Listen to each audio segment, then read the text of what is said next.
CBSE में जो various post आई थी उसमें एक पोस्ट आपको पता होगा जूनियर ट्रांसलेशन ऑफिसर की थी, जिसमें 7 वैकेंसीज थी। अब उसका डिटेल नोटिस आ चुका है और आज से मतलब 12 मार्च 2024 से उसके लिए ऑनलाइन आवेदन शुरू हो चुके हैं। तो चलिए आगे देखते हैं क्या होगी भर्ती प्रक्रिया, क्या होगा आपका एलिजिबिलिटी क्राइटेरिया, क्या होगा आपका सिलेबस और कहाँ कहाँ पर होंगे सेंटर, कहाँ होगी आपकी पोस्टिंग।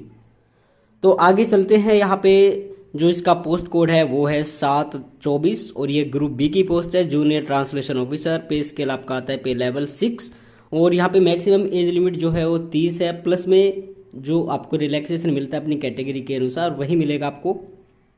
कैटेगरी वाइज बात करें तो यहाँ पे एक वैकेंसी एससी के लिए है, एक ईडब्ल्यूएस के लिए है और 2 वैकेंसी ओबीसी के लिए, 3 वैकेंसी यूआर के लिए। टोटल यहाँ पे हो जाती है 7 वैकेंसी, जिनमें से एक भी वैकेंसी एक्स सर्विसमैन या फिर पीडब्ल्यूबीडी के लिए नहीं है।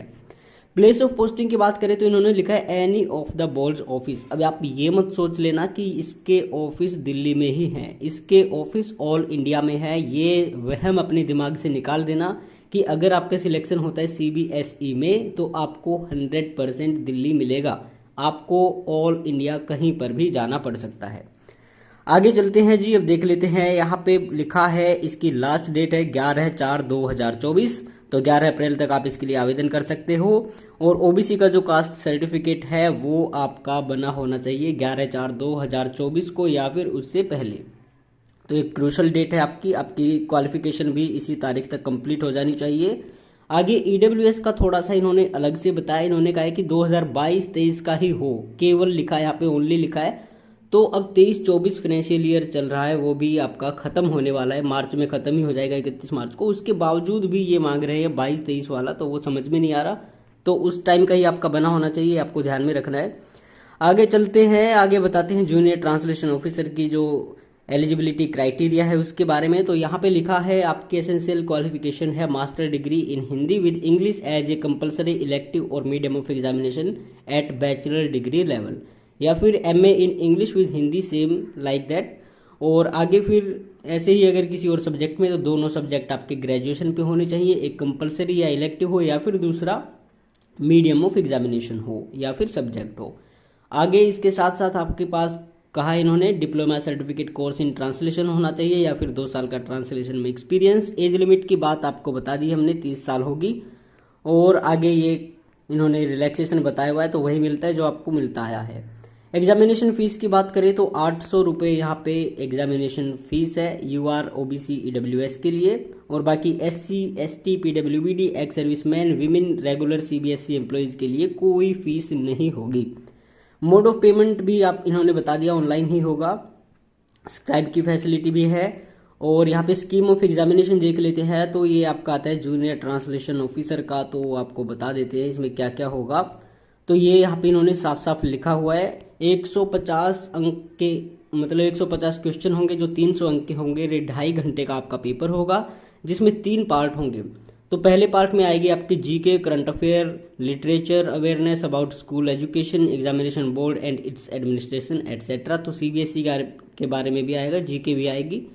आगे फिर कहते हैं पार्ट 2 में आएगा रीजनिंग और मैथमेटिक्स। तो जीके वाले होंगे 30 क्वेश्चन, रीजनिंग के होंगे 20 क्वेश्चन।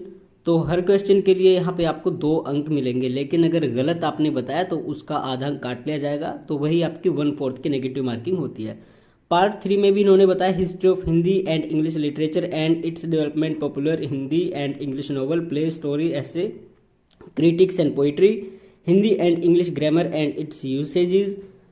आगे फिर कहते हैं modern Hindi and English literature and its analysis, art and skills of translation, comparative literature. तो आप अगर पूछें कि यहाँ पे क्या लिटरेचर के क्वेश्चन भी आते हैं तो बिल्कुल आते हैं। सीबीएसई में शुरू से ही ये सिस्टम रहा है कि यहाँ पे आपसे लिटरेचर के क्वेश्चंस के साथ साथ जीके वगैरह, मैथमेटिक्स वगैरह, रीजनिंग वगैरह भी पूछी जाती है।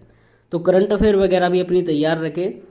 और आगे चलते हैं, स्किल टेस्ट की बात करें तो स्किल टेस्ट आपका जूनियर ट्रांसलेशन ऑफिसर का ये कहते हैं candidates are required to appear in single stage tier 1 MCQ examination for following post. और स्किल टेस्ट पे कहते हैं मैंडेटरी है स्किल टेस्ट अकाउंटेंट और जूनियर अकाउंटेंट के लिए। तो शायद यहाँ पे आपका केवल एक ही एग्ज़ाम होने वाला है जो कि टीयर 1 है। लेकिन टीयर 2 का मिला नहीं है, शायद ध्यान से हमने देखा नहीं, एक बार आप भी देख लेना। आगे पोस्ट ग्रेजुएशन लेवल के आपके क्वेश्चंस होंगे और सिटीज़ ऑफ एग्जामिनेशन ये इन्होंने बताई हुई है यहाँ पे सारी की सारी। अब आगे चलते हैं, तो नेगेटिव मार्किंग भी हमने आपको बता दी है, और भी बहुत सारे इंपॉर्टेंट इंस्ट्रक्शंस हैं, जो जनरल कंडीशंस हैं वो आप एक बार देख लें इसको डाउनलोड करके इनकी वेबसाइट से या फिर हमारे टेलीग्राम चैनल से। कई सारे नोटिस पेंडिंग हैं, आज सारे नोटिस डाल देंगे। उसके बाद फिर ये आते हैं जी आपके कैटेगरी सर्टिफिकेट। तो ये इनका फॉर्मेट है, अगर आप इसको प्रिंट आउट करा के लेके जाओ और इसको ही अपना नाम लिखा के यहाँ पे स्टैंप वगैरह लगवा लो, जो भी तहसीलदार होता है उनकी, तो ये भी वैलिड हो जाएगा। या फिर अगर आपका ऑनलाइन बना है तो आपका ये वैलिड होगा, इसी फॉर्मेट में होना चाहिए, बस ये फॉर्मेट इन्होंने बताया हुआ है, चाहे आपका कैसे भी बना हो। और एक बात आपको ध्यान देनी है, स्टेट वाला नहीं चलेगा, ओबीसी ईडब्ल्यूएस के लिए आपको सेंटर वाला फॉर्मेट लेके आना होगा। तो यही ज़रूरी चीज़ें हैं, आपको सिलेबस वगैरह पता चल गया है, और ये एग्ज़ाम भी पता नहीं कब होगा, लेकिन जब होगा तब होगा, तो आपको भी इसकी तैयारी शुरू कर देनी चाहिए। और प्लेस ऑफ पोस्टिंग आपका क्लियर कर ही दिया है, बाकी और भी 1-2 रिक्रूटमेंट पेंडिंग रहती है, उन पर भी कोशिश करते हैं कि जल्द ही कोई ना कोई वीडियो बना के लेके आएँ।